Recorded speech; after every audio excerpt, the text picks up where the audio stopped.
하시고 마지막에 함께 읽겠습니다. 신약 성경 309면 즈음에 있습니다. 에베소서 1장 3절에서 14절입니다. 교독하신 이후에 마지막에 함께 읽겠습니다. 찬송하리로다 하나님 곧 우리 주 예수 그리스도의 아버지께서 그리스도 안에서 하늘에 속한 모든 신령한 복을 우리에게 주시되 곧 창세 전에 그리스도 안에서 우리를 택하사 우리로 사랑 안에서 그 앞에 거룩하고 흠이 없게 하시려고 그 기쁘신 뜻대로 우리를 예정하사 예수 그리스도로 말미암아 자기의 아들들이 되게 하셨으니 우리에게 거저 주시는 바 그의 은혜의 영광을 찬송하게 하려는 것이라. 우리는 그리스도 안에서 그의 은혜의 풍성함을 따라 그의 피로 말미암아 속량 곧 죄 사함을 받았느니라. 이는 그가 모든 지혜와 총명을 우리에게 넘치게 하사 그 뜻의 비밀을 우리에게 알리신 것이요 그의 기뻐하심을 따라 그리스도 안에서 때가 찬 경륜을 위하여 예정하신 것이니 하늘에 있는 것이나 땅에 있는 것이 다 그리스도 안에서 통일되게 하려 하심이라. 모든 일을 그의 뜻에 결정되어 일하시는 이의 계획을 따라 우리가 예정을 입어 그 안에서 기업이 되었으니 이는 우리가 그리스도 안에서 전부터 바라던 그의 영광의 찬송이 되게 하려 하심이라. 그 안에서 너희도 진리의 말씀 곧 너희의 구원의 복음을 듣고 그 안에서 또 믿어 약속의 성령으로 인치심을 받았으니 이는 우리의 기업의 보증이 되사 그 얻으신 것을 속량하시고 그의 영광을 찬송하게 하려 하심이라. 아멘. 앉으십니다. 신앙의 핵심 4주 진행하려고 합니다. 오늘은 성부, 성자, 성령 삼위일체 하나님 트리니티 갓이라는 제목으로 말씀 나누려고 합니다. 기독교를 비판하는 타 종교 혹은 이단들은 혹은 세상 사람들은 이렇게 얘기합니다.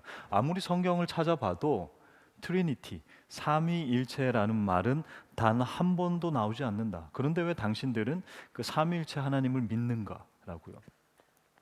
여러분 성경에서 삼위일체라는 단어를 찾으신다면 저에게 꼭 연락 주십시오. 제가 밥을 아주 근사하게 사드리고요. 네, 대출도 해드리겠습니다. 뭐 다 빌려드리고 다 해드릴게요. 그만큼 확실하게 말할 수 있습니다. 삼위일체 트리니티라는 말은 성경에 결코 없습니다. 네, 그 용어가 등장하지 않습니다. 터툴리안이라는 그 초대 교부, 그러니까 초대 교회 즈음이죠. 터툴리안이 처음으로 이 삼위일체란 말을 사용했어요. 그런데 그 삼위일체 하나님에 대한 이해가 완전하지 않았어요. 어떻게 이해를 했냐면 성부 하나님으로부터 성자 예수님이 뭐 태어났다 혹은 만들어졌다 요 정도로 이해를 했습니다. 아니죠. 그 이후 또 초대 교부인 오리겐이라는 사람도 이에 좀 더 업그레이드를 해서 성부 하나님은 가파더로부터 예수 그리스도가 나오셨다. 지저스 크라이스트가 만들어졌고 지저스 크라이스트 예수로부터 홀리 스피릿 성령님이 만들어졌다. 이거 세상에서 완전 다단계죠. 피라미드 그 구조, 그죠? 하나님으로부터 성부, 성자, 성령 이 구조가 생겨버리는 거죠. 삼위일체가 아니라 상위일체, 상위와 하위가 있는 피라미드 구조 같은 이러한 느낌처럼 설명을 했었습니다. 왜 이렇게 정리가 안 되었을까요? 물론 그 이후에 약 한 200년, 300년 후에 니케아 혹은 여러 회의를 통해서 삼위일체 하나님에 대한 완전한 성경적인 정의가 이루어졌습니다. 하지만 많은 이단과 설명이나 이 모든 게 헷갈리는 이유가 삼위일체 하나님은 이러이러하다는 데피니션이 없어요. 정의가 없기 때문입니다. 그렇다면 성경에서 삼위일체 하나님을 볼 수 있는가? 진짜 있는 것인가? 삼위일체 하나님에 대한 실체 그리고 사실 진리들은 성경에 굉장히 많습니다. 그런데 구약과 신약 이 두 가지가 약간 다른 패턴으로 나타납니다. 구약에는 정확하게 계시하시지 않고 정확하게 알려주시지 않고 넌지시 암시를 하십니다. 구약에서는 이것을 통해서 유추할 수 있어요. 가장 대표적인 구절이 바로 창세기 1장 26절입니다. 함께 읽어볼까요? 시작. 하나님이 이르시되 우리의 형상을 따라 우리의 모양대로 우리가 사람을 만들고 그들로 바다의 물고기와 하늘의 새와 가축과 온 땅과 땅에 기는 모든 것을 다스리게 하자 하시고 우리의 형상대로 우리의 모양대로 사람을 만들자. 여기서 우리라는 이 개념, 넌지시 삼위일체 하나님, 신학적으로는 장엄의 복수, 그 위대한 복수, 복수형, 플러럴이라고 얘기합니다. 한 분 하나님이시지만 우리의 모양대로, 우리의 형상대로라고 하며 넌지시, 그 우리가 누군지 모르겠어요. 하지만 하나님은 한 분이시면서 여러 모습으로 또 여러 위격으로 계시는구나 유추할 수 있어요. 이때까지는 정확하게 몰라요. 정확하게 모릅니다. 하지만 신약에서는 삼위일체라는 용어는 등장하진 않지만 삼위일체 하나님의 그 존재와 실체와 개념이 분명하게 등장하죠. 가장 먼저 등장하는 이 삼위의 하나님이 등장하는 그 사건이 언제였을까요? 굉장히 초반에, 복음서 초반에 등장합니다. 바로 마태복음 3장인데요. 마태복음 3장 16절 17절입니다. 예수께서 세례를 받으시고 곧 물에서 올라오실새 하늘이 열리고 하나님의 성령이 비둘기 같이 내려 자기 위에 임하심을 보시더니 하늘로부터 소리가 있어 말씀하시되 이는 내 사랑하는 아들이요 내 기뻐하는 자라. 여기 예수 그리스도 성자 지저스 크라이스트, 예수 그리스도, 또 비둘기처럼 홀리 스피릿 성령님이 오시고 하나님의 음성 God Father 음성이 내려오죠. 내 아들이다라고. 예수님께서 세례 받으시는 장면 이때 등장합니다. 그리고 더 선명하게 점점점 대놓고 얘기하세요. 주님이 승천하시면서 우리에게 뭐라고 말씀하셨죠? 마지막 명령, 너희는 아버지와 아들과 성령의 이름으로 뭐하라? 세례를 베풀라라고 이야기하십니다. 이 삼위일체 하나님에 대한 분명한 존재 사실을 얘기합니다. 그런데 트리니티, 이 삼위일체라는 그 하나님을 표현하는 그릇, 용기를 삼위일체라는 단어로 만들었을 뿐입니다. 단어가 등장하지 않는다고 삼위일체 하나님이 안 계시는 것 아니죠. 또 진리가 아닌 게 아니다라는 것입니다. 성경에는 분명 삼위일체라는 단어는 없지만 그 하나님이 선명하게 나오고 기록되어 있습니다. 그런데 문제는요, 이 삼위일체 하나님을 이해하기가 어렵다라는 것입니다. 인격이라고 표현하면 되는데 위격이라고 표현합니다. 삼위일체, 세 위격이 하나의 본체, 몸이다라고 얘기하고 있습니다. 여기서 위는 그 위치, 자리의 위입니다. 우리가 왜 순위를 매기죠? 가장 첫 번째 순위를 뭐라고 하죠? 1, 여기서 등 하시면 안 돼요.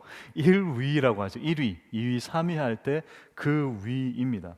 그 자리를 얘기하는, 그 위치를 얘기하지만 분명한 인격입니다. 성부, 성자, 성령 세 위격이 하나의 실체이고요. 하나의 실체가 세 위격입니다. 어렵죠. 우리의 신앙의 핵심 대상이신 그 삼위일체 하나님 그 실존하시는 그 자체가 너무 어려워요. 그래서 우리의 신앙도 우리의 믿음도 그분을 향한 우리의 지식도 더디고 멈추고 도대체 하나님은 어떤 분인가 라는 고민이 드는 것 같아요. 여러분 그거 아세요? 성경은 계시라고 하죠. 계시라고 하니까 어떤 느낌이 들어요? 요한계시록, Revelation. 어때요? 약간 음침하거나 노스트라다무스 뭐 이런 거 떠오르고 종말이 떠오르고. 그런데 계시란 말은 말 그대로 Revelation입니다. 밝게 드러내는 것입니다. 하나님께서 우리에게 자신을 알려주셔야 우리는 하나님을 깨달을 수가 있습니다. 이게 계시라는 말의 정확한 뜻입니다. 주님께서 나 여기 있다, 내가 너를 사랑한다 알려주셔야지 우리가 알 수 있는 거예요. 알려주시지 않으면 우리는 그 하나님의 존재를 알 수가 없고요, 하나님의 사랑도 알 수가 없는 것입니다. 성경이 우리의 지혜에 맞게 삼위일체 하나님을 구체적으로 계시하시지 않았어요. 한마디로 삼위일체는 이렇다라고 알려주지 않았다니까요. 하나님이 삼위일체는 이거야 세세하게, 상세하게, 구체하게, 디테일하게 알려주시지 않았다니까요. 그렇기 때문에 여러분, 삼위일체 하나님에 대한 개념을 정확하게 이해하지 못한다고 해서 문제가 되는 게 아닙니다. 우리의 신앙이 그 삼위일체를 이해 못한다고 해서 문제가 되지 않는 거예요, 여러분. 그러니 여러분, 여러분의 신앙이 희미해지거나 삼위일체 하나님에 대한 이해가 안 돼서 그게 뭐야 도대체, 위격은 뭐고, 세 분이 한 분이고 한 분이 세 분인 게 도대체 무슨 말이야, 그렇다고 해서 전혀 염려하실 필요가 없습니다. 자유하셔요. 왜요? 주님께서 우리에게 그걸 계시하시지, 알려주시지 않았기 때문입니다. 여러분, 나라는 존재, 저 말고 여러분 스스로에 대해서 얼마나 알고 계세요? 여러분 스스로에 대한 존재 잘 알고 계세요? 내가 나와 항상 평생 살아가지만 나라는 사람 잘 모르겠죠. 때로는 알다가도 때로는 내 마음을 모르겠고, 내 마음이 왜 이런지, 나는 왜 그런 선택을 했는지 잘 이해가 되지 않을 때가 많습니다. 내 안의 모순, 내 안의 기쁨과 슬픔의 그 교차를 경험하면서 때로는 이랬다가 때로는 저랬다가 내가 나를 이해 못하는 것입니다. 그렇다고 해서 여러분이 존재하지 않나요? 아니죠. 여전히 우리도 나를 이해하지 못합니다. 내 마음을 모르겠다라는 게 인간의 원래 고백입니다. 나라는 실존도 어디서 왔는지 모르겠다. 이게 인간의 원래 고민입니다. 여러분의 남편, 아내, 남자친구, 여자친구 잘 아세요? 정확하게 아시겠어요? 왜 그러는지 아시겠습니까? 잘 모를 때가 더 많을 것입니다. 파악이 안 됩니다. 내 자녀들, 지금 자녀랑 같이 오신 분들 한번 쳐다보세요. 내 자녀 알겠어요? 얘가 왜 이러는지 도무지 모릅니다, 여러분. 항상 이런 말 많이 하시잖아요. 얘가 누굴 닮았겠어요? 여러분을 닮았죠. 겨우 100년 남짓 못 사는 이 유한한 존재가 영원하신 하나님을 이해하는 것은 여러분 불가능합니다. 그래서인지 하나님께서는 성경에 하나님의 그 실존, 존재, 삼위일체 하나님, 트리니티 갓, 이 부분에 대해서 자세하게 설명하지 않으셨습니다. 우리 기독교의 가장 위대한 심장이기도 하고 최고의 고백이기도 합니다. 바로 삼위일체. 이때 우리가 가장 먼저 내세워야 하는 것은 우리의 짧은 지식과 이해가 아닙니다. 바로 나의 무지를 고백하는 겸손입니다. 주님, 나는 삼위일체 하나님을 온전하게 이해할 수 없습니다라는 이 고백이 가장 중요하다는 것입니다.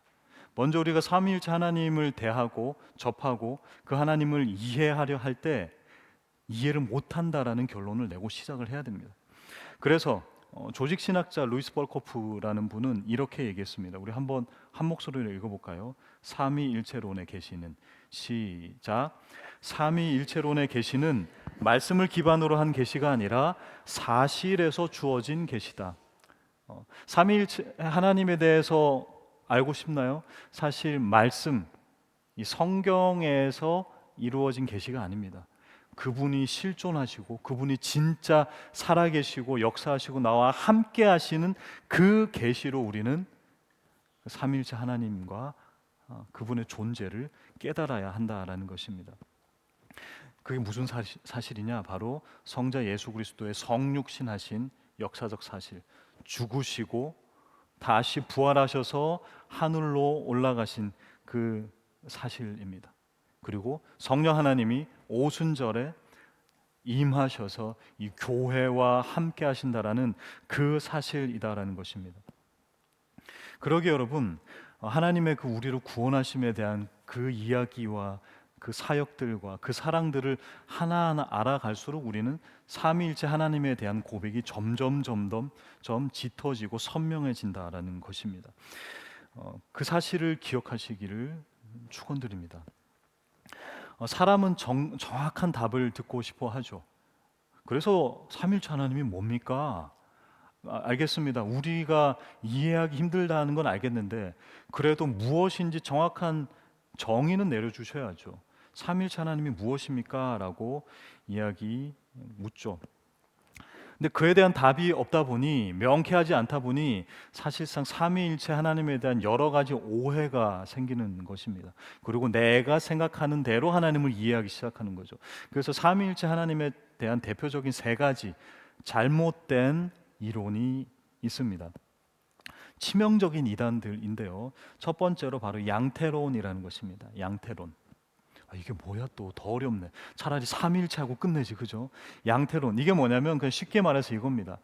하나님은 한 분인데요.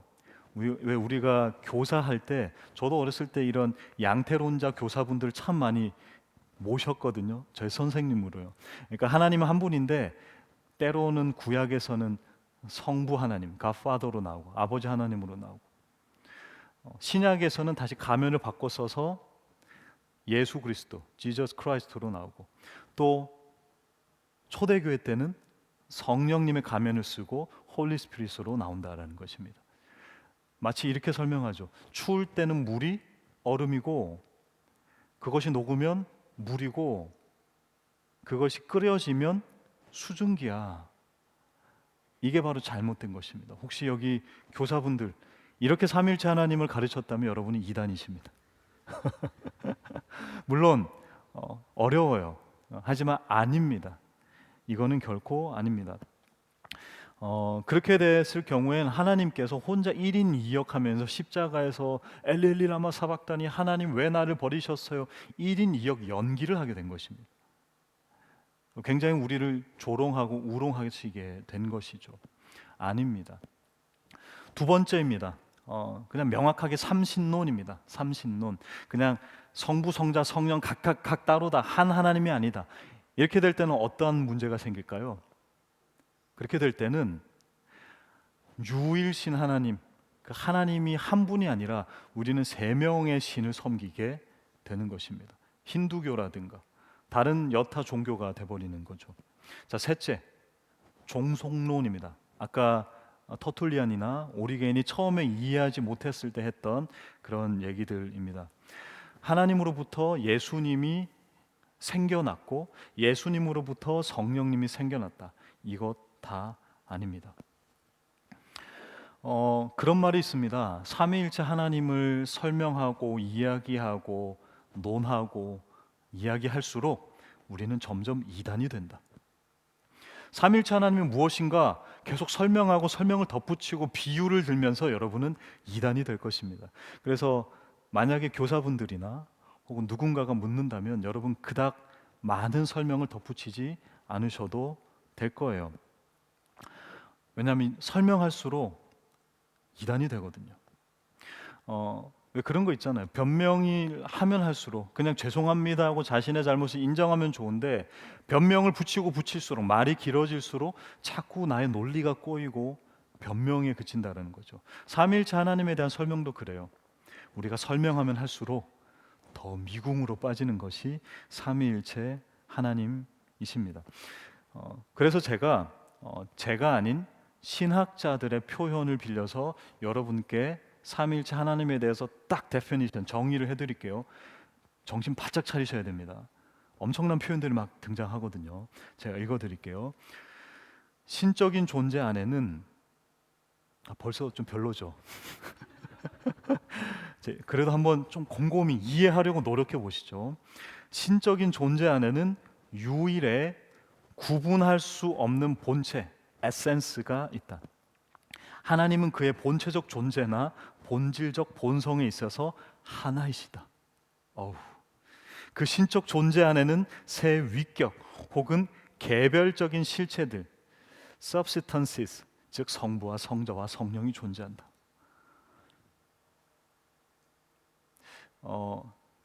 잘못했습니다, 여러분. 제가 너무 어렵죠? 그냥 쉽게 말씀드릴게요. 한 문장으로 요약했습니다. 쉽게. 자, 한 목소리로 읽어보겠습니다. 시작. 세 분이 한 분이고 한 분이 세 분이다. 이 말을 굉장히 어렵게 한 것입니다. 물론 세세한 신학적인 내용들은 필요하지만 세 분이 한 분, three in one and one in three입니다. 세 분이 한 분이고 한 분이 세 분이다. 이게 가장 명확하게 삼위일체 하나님을 설명한 것입니다. 명확하다고 해서 우리가 이해되지는 않죠. 세 분이 어찌 한 분이고 한 분이 어떻게 세 분인가라고 얘기할 수 있습니다. 근데 여러분 계속 얘기합니다. 여러분 스스로가 이해가 되십니까? 여러분 스스로의 존재 자체 어디서 왔는지 어떻게 이루어졌는지 이해할 수가 없을 것입니다. 그래서 삼일째 하나님을 소화하고 받아들이는 우리의 입장에서 가져야 할 핵심이 있습니다. 우리 한 목소리로 교회는 읽어보겠습니다. 시작. 교회는 삼위일체를 사람의 이해를 초월하는 신비로 고백해야 한다. 뭐라고요? 우리의 이해를 초월하는 신비로 고백하는 것입니다. 이해하는 게 아니라 고백하는 것입니다. 삼위일체 하나님은 쉽게 뭐라고요? 세 분이 한 분이시고 한 분이 세 분이시다. 이거는 이해하고 얘기하는 것이 아니라 우리의 신앙의 고백이다라는 것입니다.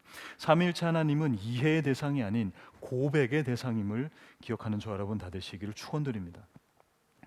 자, 내 남편, 내 아내, 혹은 내 사랑하는 대상자, 내 여자친구, 남자친구, 내 자녀, 그 대상자의 그 본질, 그 존재가 참 이해가 안 될 때가 있죠. 그러면 우리는 뭘 해야 하는가? 어떻게 하십니까?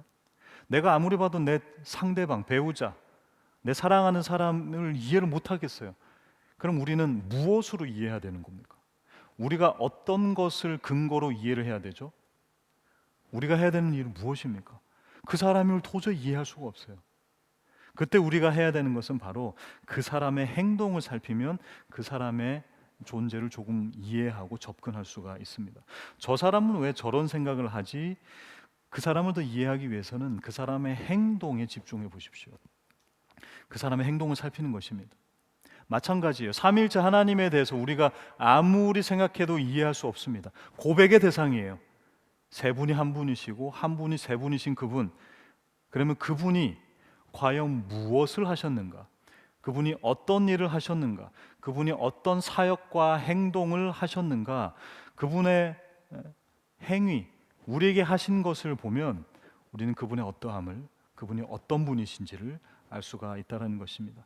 오늘 본문에 그거를 완벽하게 설명하고 있습니다. 오늘 본문은 대놓고 삼위일체 하나님의 사역을 선포하고 있습니다.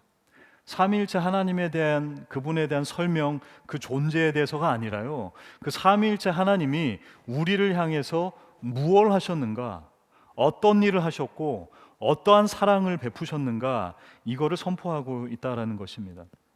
사도 바울은요, 우주에서 가장 놀라운 그 선택에 대한, 초이스에 대한 이야기를 오늘 본문에서 들려주고 있는 것입니다.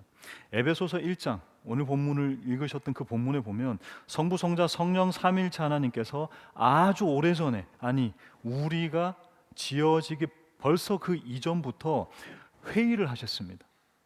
그 회의에 대한 주제가 뭔지 아십니까? 바로 여러분입니다. 바로 나 자신입니다. 나에 대한, 우리에 대한 회의가 열렸다라는 것입니다. 그 회의를 통해서 그분들이 하시는 일들을 오늘 본문에서 이야기하고 있습니다. 첫째, 아버지의 계획입니다. 하나님 아버지의 계획이 3절에서 6절 이야기하고 있습니다.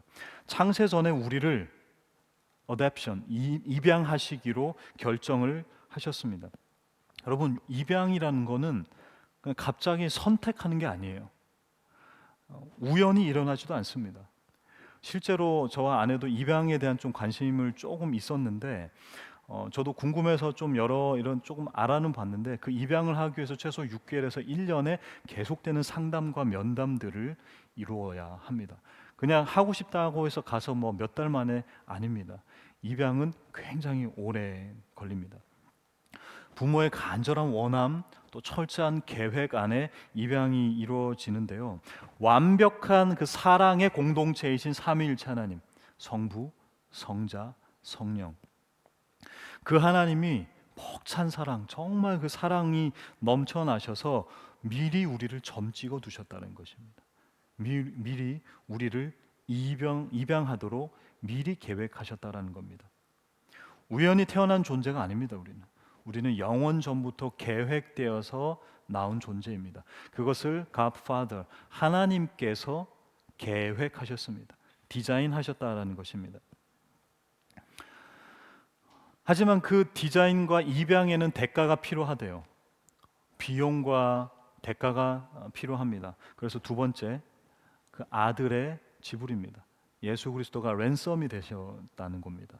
우리를 입양하기 위해서 그 대가를 지불하는 사역이 오늘 본문 7절부터 12절에 이어집니다.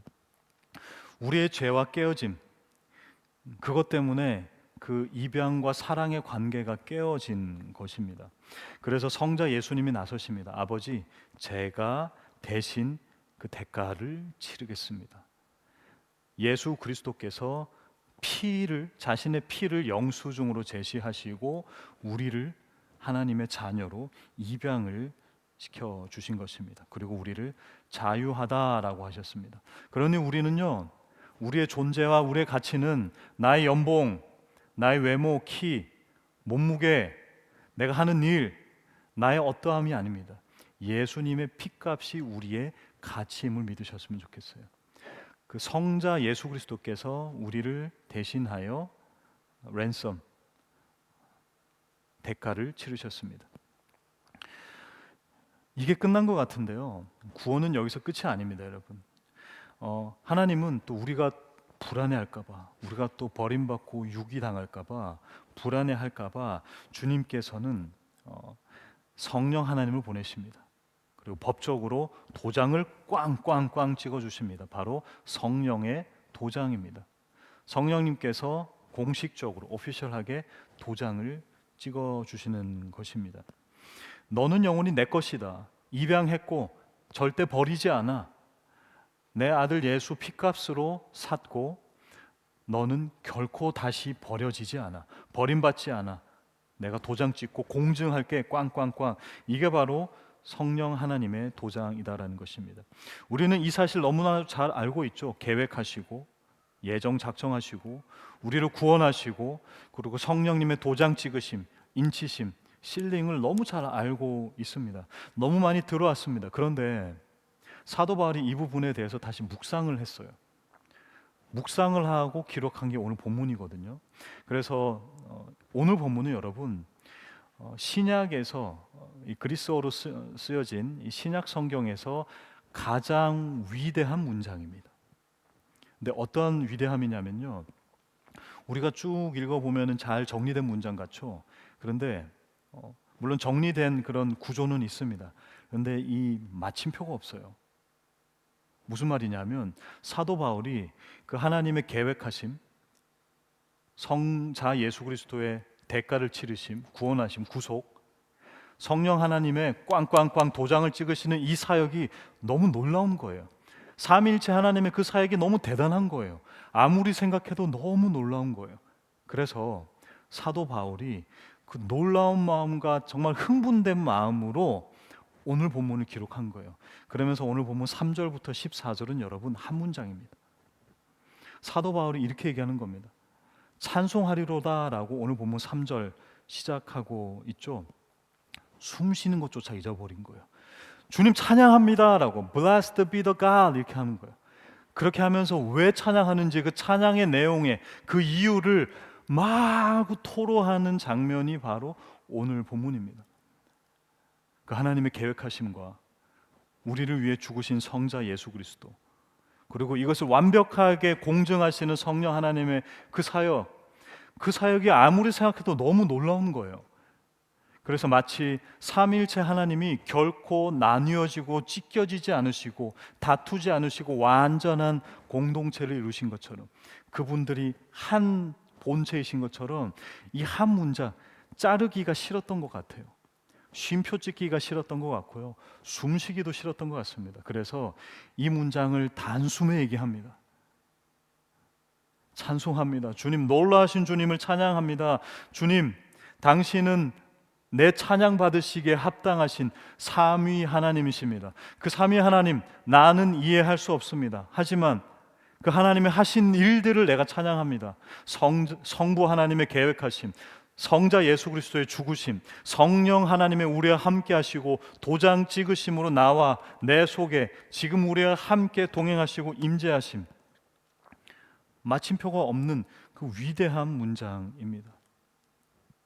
그래서 제가 이 문장을 현대적으로 쭉 한번 풀어서 해봤습니다. 제가 자막을 준비했는데 되게 깁니다. 한숨에 읽어야 되는 거예요. 우리 한 목소리 한번 읽어볼까요? 정말 사도 바울의 심정이 되어서 쉼표 없이 그냥 쭉 읽어 나가는 것입니다. 우리 함께 읽어보겠습니다. 시작. 삼위일체 하나님, 우주가 생겨나기도 전부터 이미 나를 향한 사랑에 가슴 벅차 올라 나는 당신의 자녀로 입양하시기로 완벽한 계획을 세우신 성부 하나님께서 그 위대한 계획을 완성하시려고 가장 사랑하는 아들 예수님의 십자가 피라는 엄청난 대가를 치르며 내 모든 죄의 사슬을 끊고 나를 흠없는 상속자로 만들어 우주의 모든 것을 그분 안에서 하나로 통일시키시는 놀라운 비밀을 내게 깨닫게 하셨을 뿐만 아니라 이 가슴 뛰는 복음을 듣고 믿은 내 마음에 넌 이제 영원히 내 거란다 라며 결코 지워지지 않는 성령의 도장을 쾅 찍어 내 구원의 완벽한 보증 수표를 쥐어주셨으니 이렇듯 그리스도 안에서는 하나님의 모든 축복을 내게 남김없이 쏟아부어 주신 삼위일체 하나님의 미치도록 압도적인 은혜와 영광을 도무지 내 온 존재를 다해 소리 높여 찬양하지 않고는 단 한순간도 견딜 수가 없습니다. 이게 이 에베소서 1장 오늘 읽으신 3절부터 14절의 사도 바울의 완벽한 고백입니다. 삼위일체 하나님에 대한 그 어떠하신 그 존재 자체에 대한 고백 이해할 수 없기에 그분이 우리에게 행하신 성자, 성부, 성자, 성령 하나님께서 우리에게 행하신 것이다라는 거예요. 여러분 이것을 선포하면요, 이것을 고백하면 우리는 그 하나님을, 트리니티 갓, 삼위일체 하나님을 고백하지 않을 수 없습니다. 하나님은 본질에 있어서 나눠질 수 없는 완벽한 하나이십니다. 동시에 성부, 성자, 성령이라는 세 위격, 삼위로 존재하십니다. 이 말은 하나님은 우주가 창조되시기 이전부터 이미 공동체이셨다라는 것입니다. 여러분 하나님께서 우리를 왜 만드셨을까요? 만약 하나님이 완벽한 하나님이시고 그 삼위일체 하나님께서 일체 한 몸이시지만 세 분이 함께 계시고 세 분이 함께 계시지만 한 분, 하지만 완벽한 사랑의 공동체를 이룬 삼위일체 하나님이라면 그 하나님께서, 충분한 하나님께서 우리를 왜 만드셨을까요? 우리는 이렇게 생각합니다. 하나님이 좀 심심하셨나 보다. 하나님이 조금 적적하셨나 보다. 그래서 사람을 좀 지어볼까? 아니요. 하나님의 심심함과 하나님의 그러한 인간적 모습으로 우리를 만드시지 않으셨어요. 그 삐져나오는 삼위일체 하나님이 워낙 아름답게 연합하시다 보니 이게 너무 좋은 거죠. 그러니 이 연합을 우리와 함께 하시려고 우리를 지으셨다는 것입니다. 부족해서, 모자라서, 심심해서, 무언가가 필요해서 그런 게 아니었다라는 겁니다. 그 하나님의 사랑이 삐져나와 그 사랑이 감당하지 못해서 그 사랑으로 우리를 지으셨다라는 것입니다. 성부 하나님은 자신의 모든 사랑과 생명을 아들이신 성자 예수 그리스도께 쏟아내셨어요. 아낌없이 부으십니다. 성자 예수 그리스도께서는 그 사랑에 감사하며 완벽한 순종, 온전한 순종을 이루시죠. 그래서 요한복음에서는 계속 얘기하죠. 주님이 아빠가 나에게 다 주셨다. 그래서 나는 아빠에게 온전하게 순종한다. 하지만 아빠가 나고 내가 바로 아빠다. 나를 봤다면 당신들은 아버지 하나님을 본 거다라고 얘기합니다. 그리고 성령 하나님은 두 분 사이를 오가면서 서로 사랑의 호흡으로, 그 루아흐라는 사랑의, 성령님의 사랑의 호흡으로 이 세 분이 함께 하십니다. 모자른 것도 아니고요, 위계도 있는 것이 아니고요, 순서도 없고요, 완벽하게 동일하고 완벽하게 하나이십니다. 이기심도 없어요. 주도권 싸움도 없습니다. 완벽하신 1+1+1입니다. 오늘 바울은 그 삼위일체 하나님을 찬양하고 찬송하고 있는 겁니다. 그분을 이해할 수는 없어요. 하지만 그분의 행하신 일, 우리를 구원하신 그 놀라움을 설명하고 있는 겁니다. 말씀을 마무리하도록 하겠습니다. 제 딸 아이니가 태어났을 때가 저는 떠오릅니다. 그 약간 동글동글하게 태어났거든요. 지금도 약간 동글동글한데 그때는 더 동글동글했어요. 그래서 그 살도 너무 신기하고요. 특별히 그거 있잖아요. 그 자연 팔찌. 애들은 왜 금팔찌 말고 자연 팔찌 끼고 나잖아요. 이 살로 접혀가지고 그 너무 신기하고 이쁜 거예요. 그리고 그 만지고 몰랑몰랑한 그 느낌이 너무 신기한 겁니다. 너무 신기하고 너무 놀랍고 이쁘고 신비롭고 그 살덩이 자체가 너무 이뻤어요. 그래서 한날은 이런 생각을 했습니다. 이 인간의 존재, 이 본체, 이 몸뚱아리는 어디서 온 걸까? 그러면서 인간에 대한 생각을 하기 시작했어요. 인간은 무엇과 무엇으로 이루어졌습니까? 육체와 영혼으로 이루어져 있죠.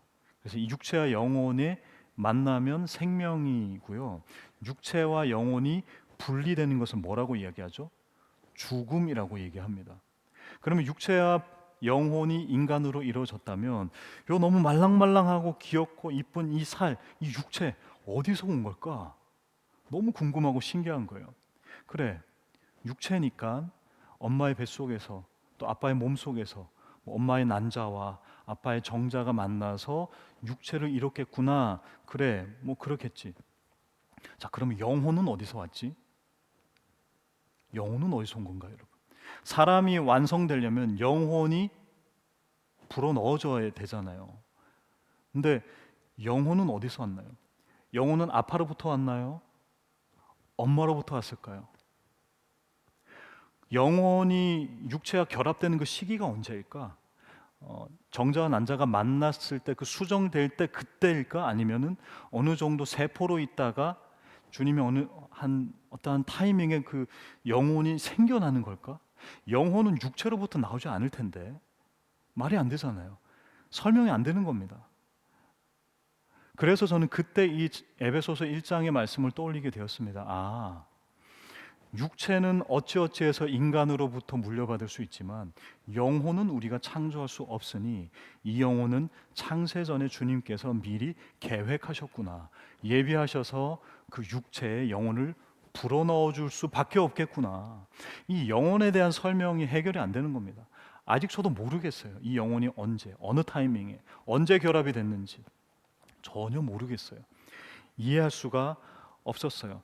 아무리 생각해도 모르겠어요. 그래서 결국 답을 얻지 못했습니다, 여러분. 그런데 저는 하나를 얻었습니다. 바로 제 딸 하나를, 사랑하는 딸 아니를 얻은 것입니다. 제 딸이 어디서 왔는지, 제 딸의 존재와 제 딸의 육체와 특별히 그 영혼에 대한 설명을 저는 해결할 수가 없었어요. 몰라요. 그런데 저는 그 딸 아이를 너무나도 신비로운 존재고 사랑하고 너무 이쁘거든요. 이해할 수 없고 그 존재가 어디로부터인지를 알 수 없지만 그 아이를 사랑하기에는 충분합니다. 여러분, 삼일체 하나님이 어려우세요? 이 한 영혼조차도 이해하지 못하는데 우리가 어찌 하나님을, 그 무한하신 하나님을 이해할 수 있겠습니까? 하지만 분명한 오늘의 답은 얻어가셔야 될 것입니다. 그 하나님을 이해하지 못해도 괜찮아요. 하지만 그 하나님을 사랑할 수 있습니다. 바로 그 하나님의 성부, 성자, 성령 하나님이 우리를 위하여서 하신 그 행하신 일들을 떠올리면 우리는 그 하나님을 넉넉히 사랑할 수 있을 것입니다. 그래서 예수께서 십자가에 못 박히시기 조금 전에 사람들이 하나님에 대해, 예수 그리스도에 대해서 전혀 이해할 수 없어서 몰라서 어려워하고 있을 때, 이해 못해서 못 믿는다 할 때 예수께서 이렇게 얘기하십니다. 요한복음 14장 11절인데요. 내가 아버지 안에 거하고 아버지께서 내 안에 계심을 믿어라. 그렇지 못하겠거든 행하는 그 일로 말미암아 나를 믿으라. 예수님도 우리의 무지함을 이미 알고 계십니다. 그러니 그 하나님께서 우리를 행하신, 창세 전부터 삼위일체 하나님께서 우리를 위해 행하신 그 사실을 믿으며 그 놀라운 구원 사역을 보며 우리도 바울처럼 한 호흡으로 단숨에 날마다, 그리고 그 호흡이 우리의 인생이 되어 주님, 나는 주님을 찬양하는 삶을, 주님을 높이는 삶을, 나에게 주신 그 하늘의 신령한 복을, 그 축복을, 그 구원을 나에게 허락해 주심에 감사합니다. 내가 그 주님을 높이는 삶을 살겠습니다 고백하시는 저와 여러분 다 되시기를 주님의 이름으로 축원드립니다. 우리 함께 찬양으로 고백합니다. 주님은 그렇게 찬양받기에 합당하신 분이십니다. 단순히 찬양이라 함은 내